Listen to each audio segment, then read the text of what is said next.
વિરામ પછી આપનું સ્વાગત છે। ગૃહરાજ્ય પ્રધાન હર્ષ સંઘવીએ લીધી અમદાવાદ પોલીસ કમિશનર ઓફિસની મુલાકાત। અહીંયા હર્ષ સંઘવીએ પોલીસ કમિશનર સહિતના અધિકારીઓ સાથે બેઠક કરી। નરેન્દ્ર મોદી સ્ટેડિયમમાં આયોજિત કોલ્ડ પ્લે કાર્યક્રમની સફળતા મુદ્દે પોલીસને પાઠવ્યા હતા અભિનંદન। આ ઉપરાંત સ્ટેડિયમ અને ટ્રાફિક વિશે થયેલી કામગીરીના પ્રેઝન્ટેશન નિહાળ્યું હતું। મહત્વપૂર્ણ છે કે બેઠકમાં હર્ષ સંઘવીએ પોલીસ અધિકારીઓને પ્રશંસાપત્ર આપીને સન્માનિત કર્યા હતા। આ બેઠકમાં હર્ષ સંઘવીએ કહ્યું કે કોલ્ડ પ્લેથી સ્થાનિકો વેપારીઓને 400 કરોડનો વેપાર મળ્યો છે। મોટી સંખ્યામાં લોકોએ કોલ્ડ પ્લેમાં ભાગ લીધો હોય તેવું ગુજરાત પ્રથમ છે।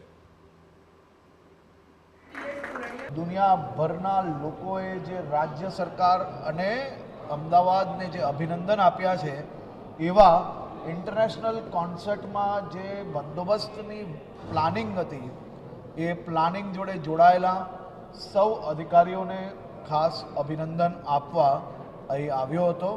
અમદાવાદ શહેર પોલીસ દ્વારા જે વ્યવસ્થાઓ માટેનું પ્લાનિંગ જે બનાવ્યું છે, આ પ્લાનિંગ એ દેશભરના ઇવેન્ટો માટે એક એસઓપી સ્વરૂપે કામ આવે તે પ્રકારનું કામગીરી ટીમ અમદાવાદ દ્વારા કરવામાં આવી છે।